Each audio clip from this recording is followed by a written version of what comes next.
You heard Jim? Huh? He cut the lights off. Say it in a short way. At least 80,000, if not 180,000. But this wasn't your typical rap beef with a slick diss track or a petty Instagram back and forth. Nope, this turned into landlord receipts, eviction footage, and a coordinated financial takedown that ended with Jim Jones literally locked out of his own studio. Here's how 50 Cent's affiliates spun the block after Jones questioned G-Unit. Part 1, the podcast that sparked it all, February 19th, 2026. Security footage suddenly hit the internet, showing Jim Jones kicking at a locked studio door after the power had been cut and the locks swapped. And this wasn't some random leak. It was posted by 50 Cent himself, claiming he had ownership through a partnership with the landlord. After that, it snowballed.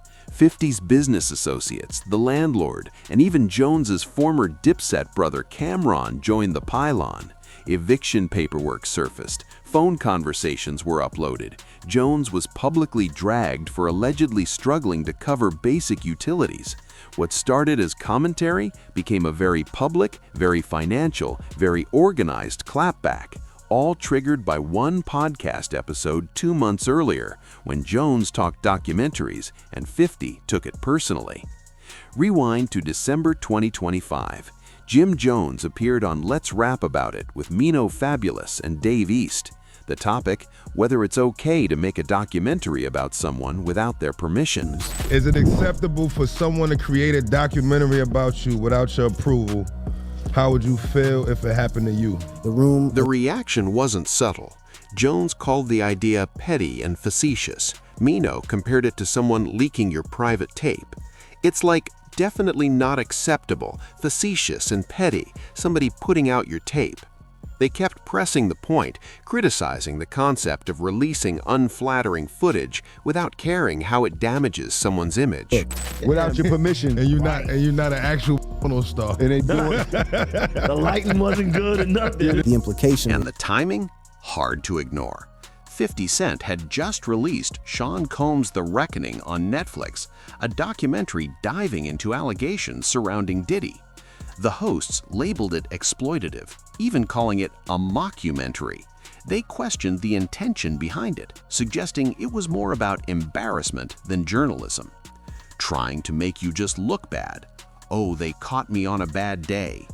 You could hear the frustration. They mentioned the dark lighting, how the subject appeared smaller on screen, framing it as deliberate humiliation crafted for the internet. Then Jones said the line that would set the temperature for everything that followed. I would feel. I ain't gonna front. I think if they saluting you. First of all, they want somebody doing a documentary about you. The idea was simple. A documentary should honor you, not tear you down. Jones drove that point home with conviction. You wanted to be a dope documentary. Yeah, it gotta be dope. Showing who you are, what you've done, Put out no bullshit everything you've on accomplished. Like, a documentary is a big thing. Like, you don't want nobody doing a documentary about like trying to just make your whole character look weak. Like that's. Was it general commentary or a direct shot? That depends who you ask. Fabulous raised concerns about legality, defamation, unauthorized likeness, all of that. Mino later hopped on Instagram saying it wasn't aimed at 50 specifically, but by that point, the damage was done. 50 wasn't hearing disclaimers. He fired back fast. He called them squatters and bums, claimed they owed $250,000 on the studio. He reposted their clip, mocked them publicly, and even floated the idea of buying the studio outright, flipping the narrative while defending his own project. Mino clapped back on Instagram with, "If it's smoke, it's smoke." By Christmas Day 2025, the Let's Rap About It crew dropped a squatter rights freestyle over 50's beats. Bold move, but if anything, it just gave 50 more ammo. What Jones and the hosts didn't expect was that questioning 50's documentary would shift the battle from social media to contracts. Instead of trading bars, 50 allegedly went straight to the landlord, recorded the call, and posted it. Fans labeled it ruthless. Like, you won't sign the lease. He's like, I don't like these terms. I want like 6 months of build out. and ridiculous bullshit. Landlord Sam explained that Jones had been operating under unclear lease terms, asking for concessions while delaying final agreements. According to Sam, Jones was enjoying the perks without locking in the paperwork. Also have a partnership agreement where half of what he's building now, his media, belongs to us. But he won't tell us how much he's making and doing all these things. So half of the content he's creating, if you want to buy that too, I'll sell you half. And it didn't stop there. Sam claimed he owned half of the podcast's media output and that Jones refused to disclose earnings or stick to their arrangement. Sam was ready to sell his stake.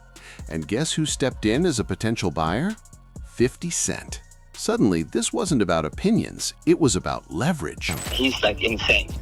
To me, it's worth very little to nothing. But if it works out for you, I just throw that in as a sweetener.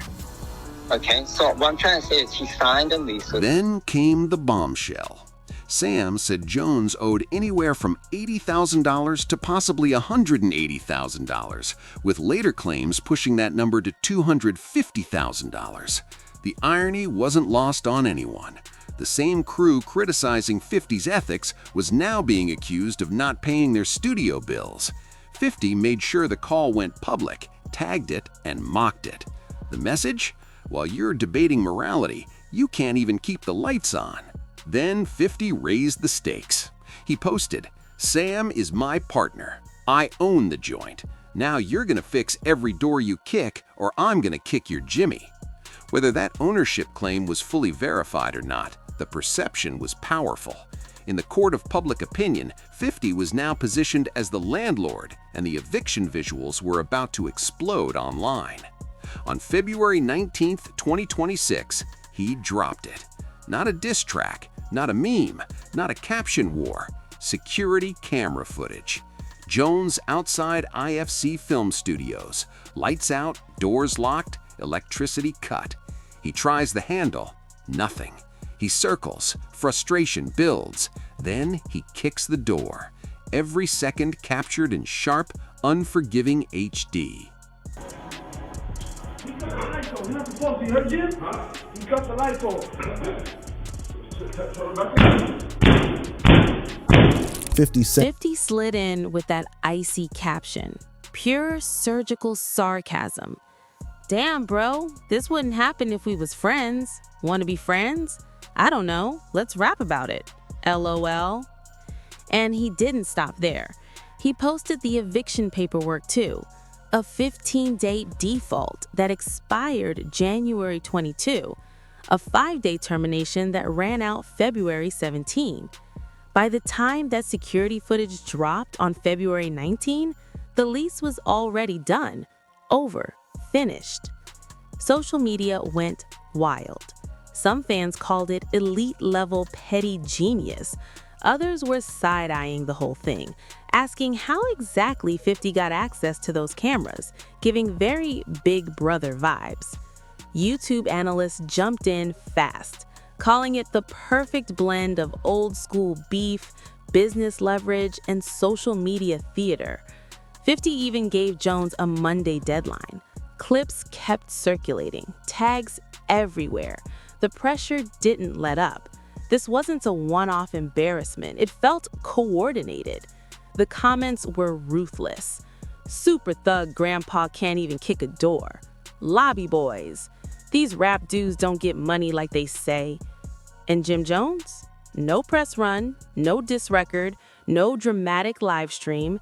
Instead, he posted a martial arts clip to his Instagram stories, chopping wood in front of a Bruce Lee poster with the caption, "Kung Fu Jim, no locked doors and all." Deflection, calm, style still intact, and commentary pages caught it immediately. Jim pulled up wearing what looks like the same outfit from the viral clip that started showing off martial art moves with Bruce Leroy in the back. Talk about show enough. The analysis. All Urban Central pointed out how Jones avoided walking straight into 50's trap by not reacting emotionally and flipping the energy instead. It's almost like he's saying, "Y'all got jokes, but I'm outside and I'm good." They explained why that approach matters, because the worst thing you can do when 50 Cent is trolling you is prove it bothered you. The host zoomed out even further, tying it back to years of tension. Every move between these two carries history. If you troll back without emotion, suddenly the internet starts debating who actually won. Turning a humiliation moment into content, that's strategic. The second 50 gets a visible reaction, he wins, and that's been the pattern for decades. And this feud didn't start yesterday. It goes back to the mid-2000s, when G-Unit and Dipset were running New York as rival hip-hop powerhouses. The tension wasn't loud at first, it simmered under competition, loyalty politics, and crew pride. Then 2007 changed everything. 50 publicly dissed Coke Records, Jim Jones's label, calling it a graveyard. Camron called into Hot 97, and it turned into a direct clash with 50, all while Jones and Cam weren't even on speaking terms. Dipset was already cracking, and 50 saw opportunity. In September 2007, he invited Jones and Jules Santana to perform at a G-Unit show, We Fly High, on what was basically enemy territory. For Cam, that looked like betrayal. For 50, chess, not checkers. Years later, 50 explained the psychology behind it. Jimmy was not a rapper then, right? He was on the side, not really a rapper yet. He recognized Jones was just stepping into his first real commercial wave with Ballin'. He understood the hunger, what it feels like to watch everyone else eat before you finally get your plate. Honestly, that's probably the smartest way to respond when 50 Cent is trolling you. Because once 50 gets a reaction, he wins. The host elaborates. 50 compared that hunger to what Lloyd Banks might have felt watching other G-Unit members shine. Jones wanted that solo spotlight badly, and 50 knew exactly how to tap into that. And I'm looking and I'm going, oh, he having a moment. That's the Lloyd Banks. It's Lloyd Banks thing. He wanted that. And when 50 said, "We like Jimmy better than you anyway, Cam," that wasn't a compliment. That was strategy. It was a wedge. It fed Jones the validation he was chasing, while simultaneously disrespecting the loyalty he was supposed to have to Cam. Not praise, pressure. And them be that, like Mace be that, and Cam be that, and looked at, and it was finally, he had one. So 50 threw the bait, and Jones bit. And I just looked, and I knew, I just took the shot, murder, to see, because I wasn't sure he was gonna go for it.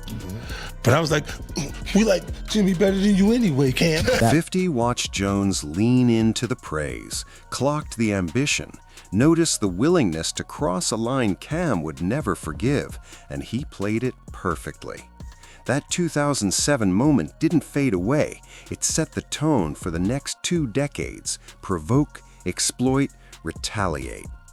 And that 2026 studio footage? Not random, not sudden. It's just the newest entry in a strategy 50's been sharpening since the early 2000s. For him, every rival becomes content. Every feud becomes leverage. The blueprint? He built it during the Ja Rule and Murder Inc. era. After surviving that 2000 shooting, 50 dropped Wanksta and backed down, tearing into Ja's brand while elevating his own. Street drama, radio pressure, mixtapes, he turned chaos into marketing gold. Since then, the pattern stayed consistent. Rick Ross, Floyd Mayweather, Tiara Mari, same sequence every time. Provoke, escalate, document it, post it. Let the internet combust while 50 leans back and watches. Fans call him the Roast King. Billboard labeled him hip-hop's forever narrator. But the Jim Jones situation might be the coldest version yet. No diss tracks, no physical drama, just contracts, cameras, lease documents, time-stamped and dropped with zero confusion. And the numbers, they tell their own story. 50 Cent, 30 million albums sold, 3 Billboard Hot 100 #1s, a media empire through G-Unit Films, the Power franchise, a vitamin water exit that reportedly earned him $100 million, estimated net worth in 2026 somewhere between $40 and $100 million. Jim Jones peaked in the mid-2000s with We Fly High. 7 solo albums after 2005, none breaking 21,000 first-week sales. Estimated net worth, $400,000 to $600,000. That gap isn't just trivia, it's the battlefield. When 50 publicly offers to buy your studio while you're accused of missing rent, the power dynamic doesn't need commentary, it speaks for itself. But Jones didn't crumble. That Kung Fu clip, it reframed everything as free publicity. Then he followed up with a studio walkthrough, positioning himself not as someone embarrassed, but as an investor building a multi-use content hub. You gotta watch and see how he responds. And then when you see, he like, oh, he really like that.